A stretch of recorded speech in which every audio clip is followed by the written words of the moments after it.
While I hope they give us season 2 fast, it's not really announced yet. But here's how the story goes in the web novel.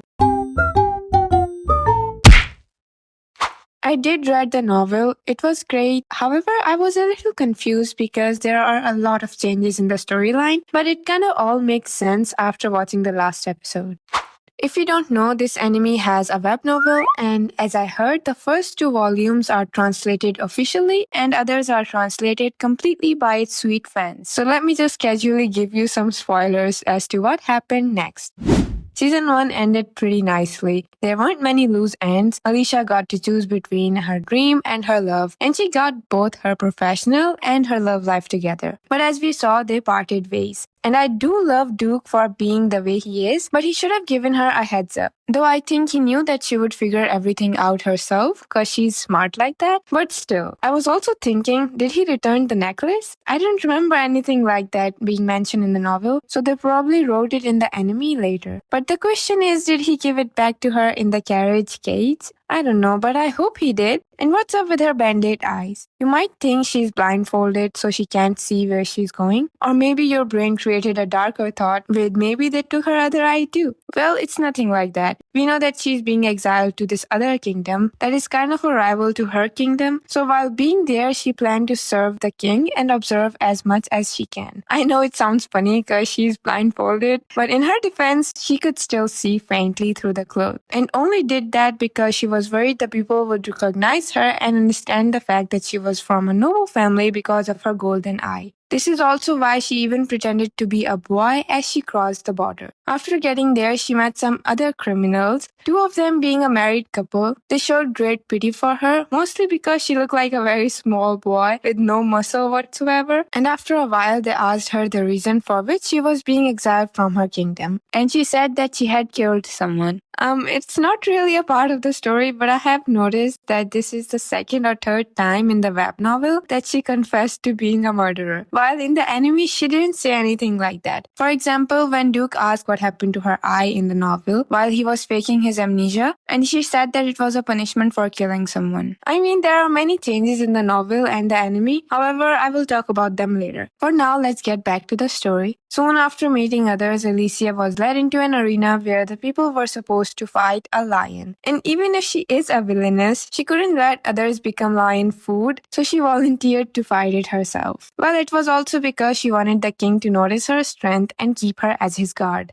But when she went in for a kill, she stopped because she had heard that they had been drugging him. Now, just by petting him slightly, his memories flooded her mind, and she realized that they were in fact forcefully using that lion for entertainment purposes. The poor big cat had gone through so much, and by now she had caught the eye of the king, so if she were to kill him, it would be pure evil. And Alicia wasn't evil like that, so she asked the king if she could let it live and keep it. The king agreed. I don't know why I'm excited to see the lion get animated. I mean, it can change the color of his skin/fur, and it's actually a black lion. And for the king and Alicia, I actually liked their interactions. It was pretty funny, especially the way Alicia acted like a spoiled little kid in front of the king. Oh, and the king had 2 sons, one with long hair and other with short. The short-haired prince named Victor was ordered to take supervision of Alicia. His character isn't mean, a little rough, but the writer seemed to give him a softer side too. And the most interesting part is that he is very sharp and attentive. Like when he met Alicia for the first time, he could tell that she was just pretending to be a boy instantly. They too have their interaction where Alicia tries her best to deny the truth about her being a woman, and he tries all kind of ways for her to accept her identity. Finally, she gave up when he said that she'd have to shower along with other soldiers, as the king had accepted her as a soldier in his team. She couldn't argue with that, plus she did stink a lot, so she agreed. And after taking a bath for the first time in this world, she felt refreshed. However, she noticed something troubling. Her old tattered clothes and the clothes she used to cover her eyes were gone. Dressed in new clothes Victor had provided, which were military uniform, he was definitely keeping an eye on her, but she hoped that she could just sneak past him. But as soon as she stepped out, she was met with his sharp voice, informing her that she was late. He was leaning casually against a wall, holding up her old dirty clothes with a smirk. She was annoyed but tried to stay calm. When he pressed her to show her face, she refused, and Victor wasn't having it. He asked if she had hurt her eyes because she had closed it while he was inspecting her face. Then she moved back, covering her face, and with that, Victor forcefully tried to pull her hand away. Reflexively, she kicked him in the arm, and just like that, she backed away in a backflip with her hand on the floor. However, in that act, she had accidentally revealed her golden eye, and Victor stared at her in shock. He muttered, "You're so beautiful, it's annoying," making her glare at him even more. "That's the first thing you have to say?" she asked. But Victor wasn't done. He teases her for pretending to be a boy and questioned her origin. Because now she was all clean, she looked everything like how a noble lady would look like. He looked at her closely, and despite her nerves, she managed to keep some of her secrets hidden. Then Victor tested her, asking if she could speak the ancient language of the country. And she surprised him by replying fluently in that language.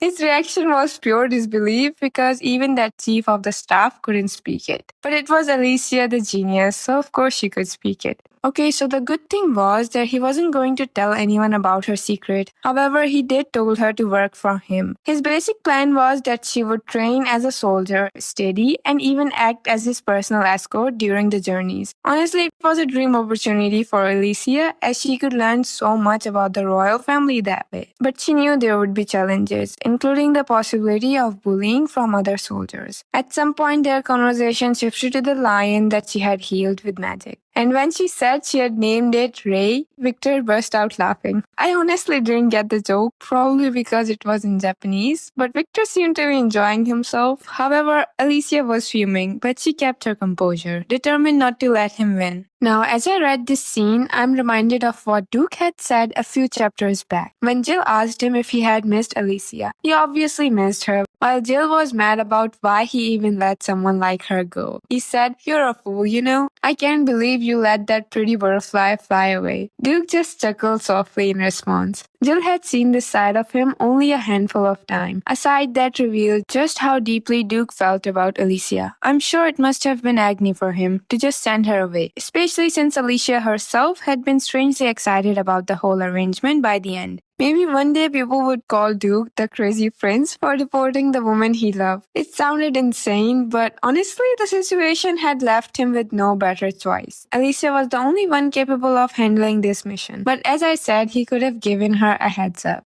Now, after a while, Duke murmured, "Butterflies are meant to fly." If he had wanted to, he could have used his power to keep her here, but what would have been the point? She'd only hate him for it. He said, "A butterfly in flight is beautiful. Alicia is going to get more and more beautiful." Jill sighed and said, "She might not come back, you know." "She'll come back," Duke replied instantly, his tone leaving no room for doubt. Jill raised an eyebrow. That confidence of his? Where did he get that from? Sure, he wanted Alicia to return too, but the world was unpredictable. Who's to say she wouldn't choose to stay in Raval Kingdom? At that time, Jill didn't really know that Duke had met her before she was exiled and had expressed his love for her. "Alicia never loses her purpose," Duke said firmly. "True," Jill admitted, leaning back in his chair. "She's rare, but what if someone in Raval falls for her? I mean, it's not like she's hard to notice. People are drawn to her, whether they like it or not." Duke's lips curled into a smirk. "That won't happen." "And why not?" Jill pressed. There was a pause before Duke spoke again. "I'm sure I'm the only man who can handle her." He was so confident, and I love this about their relationship.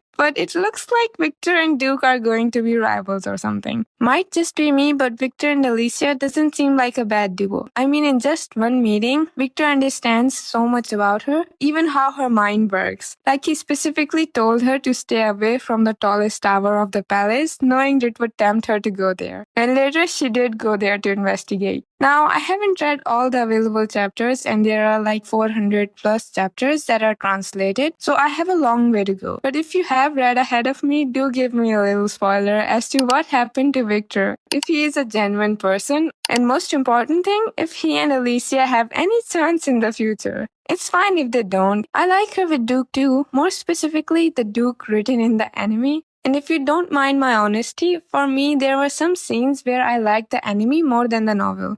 Wait, it's just my opinion, and let me explain. I just started reading the novel, so I won't mind if you disagree with me. And I'm not saying that the web novel is bad in any way. I'm just saying I liked certain parts in the anime better. For example, in the part where Duke stopped Alicia's carriage to say his goodbye, in the web novel, he said certain things that made me question if I really like his character. But not in the anime. They changed those certain things and made it even better. The same difference with the storytelling and character development. If you feel bad for judging Liz after watching the anime, you have to go back to disliking her when reading the novel, because she still has a long way to go in there. And also in the novel, the village of Ravana is still not freed yet, and the king hasn't even met his brother. So in a way, the anime would be considered fast-paced or rushed. I'm not sure how I feel about that, but it made me wonder what other arcs will they add in the second season if they're not going exactly by the novel. Also, there are scenes I read in the novel that I wished were included in the anime.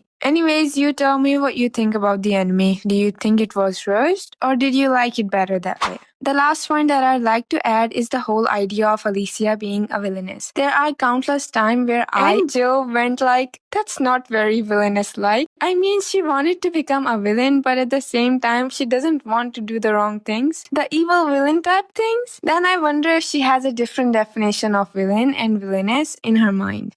For me, villains are unkind, selfish, controlling, narcissistic, greedy, and of course, evil. But she doesn't have a single trait like that. Instead, she's more empathetic and smart than the heroine. The author made us think about this too with Jill's point of view, so I'm invested in how she's going to become the villainess that goes down in history. Because as far as I have read, her reputation is getting more on the good side. Alright, that was all for today. I should go continue the novel. Thank you for listening to me. Take care of yourself and goodbye. No, you'll never be the same. I don't really wanna hurt you, but I can't control the pain. If you're sticking by my side, maybe we could be okay. Okay, maybe you could be the change.